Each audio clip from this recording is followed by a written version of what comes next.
પુરુષોત્તમ ભગવાન કી જય. આગળ આપણે પુરુષોત્તમ મહિનો એટલે અધિક માસ એટલે શું, એનો મહિમા અને એની વ્રતની વિધિ જાણી. હવે આપણે પુરુષોત્તમ માસની કથા, જેમાં 31 અધ્યાય છે, એ આપણે એક અધ્યાય અને એક વાર્તા એવી રીતે આપણે આગળ જાણશું. અધ્યાય પહેલો, સુખદેવજીની પધરામણી.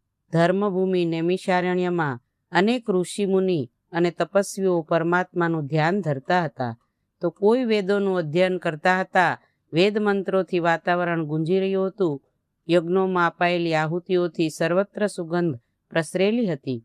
આ પવિત્ર ભૂમિમાં એક ક્ષણ પણ પ્રભુ સ્મરણ વિના વ્યર્થ થતી ન હતી. તેથી આ ધર્મભૂમિ નૈમિષારણ્યના નામે ઓળખાતી હતી.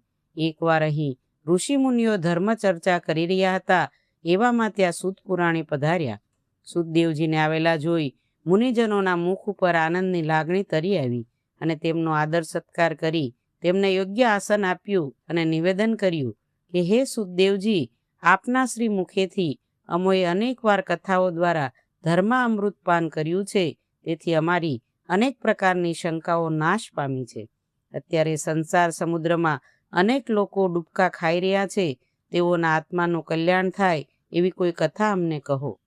સૂત પુરાણી બોલ્યા કે, હે ઋષિઓ, હું હમણાં આર્યાવર્તની યાત્રાએ નીકળ્યો છું. હું પહેલા પુષ્કર તીર્થમાં ગયો હતો. ત્યાંથી મથુરા, પ્રયાગ, કાશી અને ગયા ક્ષેત્રમાં થઈને બદ્રિકાશ્રમમાં ગયો. ત્યાંથી નીકળીને સરસ્વતીના તીરે આવેલા પવિત્ર સિદ્ધ ક્ષેત્ર થઈને હસ્તિનાપુર ગયો. ત્યાં મને જાણવા મળ્યું કે રાજા પરીક્ષિત રાજપાટ તજી દઈ ગંગા તીરે ગયા છે. ત્યાં જઈ મેં જોયું તો ઋષિમુનિઓ, સિદ્ધ મહાત્માઓ સુખદેવજીને વીંટળાઈને બેઠેલા હતા.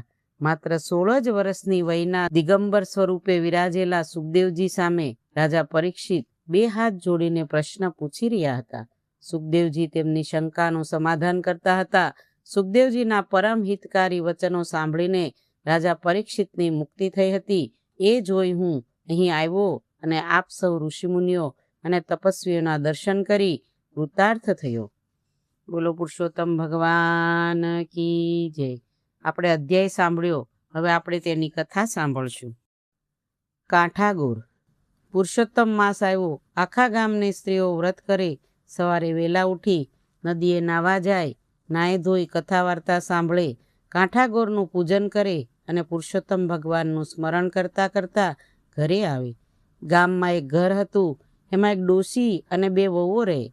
ડોશી અને નાની વહુ સવારે વહેલા ઉઠી નદીએ નાવા જાય અને કાંઠાગોરનું પૂજન કરી ઘરે આવે. પુરુષોત્તમ માસના દિવસો ચાલવા માંડ્યા, પણ મોટી વહુએ એક દિવસ પણ સાથે ન ગઈ. નાની વહુને થયું, ચાલો આજ મારા જેઠાણીને બોલાવું. એમ વિચારી તે પોતાની જેઠાણી પાસે ગઈ અને કહ્યું, ચાલો ભાભીજી, નદીએ જઈએ, નાહીશું, ધોઈશું, કથા વાર્તા સાંભળીશું, કાંઠાગોરનું પૂજન કરશું ને હરિગીત ગાતા ગાતા ઘરે આવશું. મોટી વહુ અભિમાનથી ભરેલી હતી.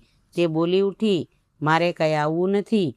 એ તો નવરી સવરીના કામ, રાંડી મુંડીના કામ, ગાંડી ઘેલીના કામ. હું ક્યાં તારા જેવી નવરી છું? મારે તો રા રજવાડેથી આવે, દીકરો નિશાળેથી આવે, વહુ પિયરથી આવે, દીકરી સાસરેથી આવે, અને વળી મારે તો ઘૂમતા વલોણા અને ઝૂમતા પારણા, કેળમાં કીકો અને કપાળે ટીકો, વાળે વછેરા અને પારેવડે પાડા, કળકળતી ખીચડી અને સુવાવડી દીકરી. હું ક્યાં તારા જેવી નવરી છું? તું તારે કાંઠા કૂવા ગણતી ફર, નદી નાળા રખડતી ફર. નાની વહુને જેઠાણીની વાણી કડવી ઝેર જેવી લાગી. એ તો પુરુષોત્તમ રાયનું સ્મરણ કરતી સાસુને લઈને નદીએ નાવા ગઈ. મોટી વહુને 4 કોર સરખાઈ હતી. એને વ્રતનું વતુલમાં કંઈ પડી નથી.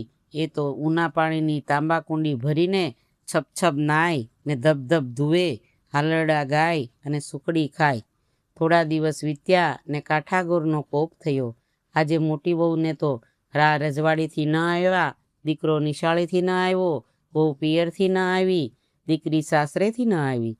મોટી વહુ તો ધ્રુજી ઉઠી અને જુએ છે તો વાળે વછેરા નહીં, પારેવડે પાડા નહીં, વલોણા ઘૂમતા નથી ને પારણા ઝૂલતા નથી. મોટીઓને પોતાના અભિમાન માટે ખૂબ પસ્તાવો થયો.